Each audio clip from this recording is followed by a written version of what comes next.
നിതി ആയോഗിന്റെ സുസ്ഥിര വികസന ലക്ഷ്യ സൂചികയിൽ ഒന്നാം സ്ഥാനം നിലനിർത്തി കേരളം. 79 പോയിന്റുമായി ഉത്തരാഖണ്ഡും കേരളത്തോടൊപ്പം ഒന്നാം സ്ഥാനം പങ്കിട്ടു. ബീഹാറാണ് പട്ടികയിൽ ഏറ്റവും പിന്നിൽ. സാമൂഹികവും സാമ്പത്തികവും പാരിസ്ഥിതികവുമായ മാനദണ്ഡങ്ങളാണ് റിപ്പോർട്ടിൽ പരിഗണിക്കുന്നത്.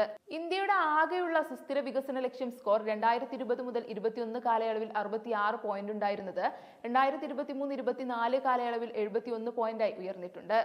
ദാരിദ്ര്യ നിർമ്മാർജ്ജനം, മാന്യമായ ജോലി, സാമ്പത്തികം, കാലാവസ്ഥാ പ്രവർത്തനങ്ങൾ, ജീവിത നിലവാരം എന്നിവയിലെ വളർച്ചയാണ് ഇതിന് കാരണമെന്ന് റിപ്പോർട്ടിൽ പറയുന്നു. സംസ്ഥാനങ്ങളുടെ പട്ടികയിൽ 78 പോയിന്റുള്ള തമിഴ്നാടാണ് കേരളത്തിനും ഉത്തരാഖണ്ഡിനും പിറകിലായിട്ടുള്ളത്. ഗോവയ്ക്ക് 77 പോയിന്റ് ഉണ്ട്. 57 പോയിന്റുള്ള ബീഹാറാണ് ഏറ്റവും മോശം പ്രകടനമുള്ള സംസ്ഥാനം. ജാർഖണ്ഡിന് 62ഉം നാഗാലാൻഡിന് 63 പോയിന്റാണുള്ളത്.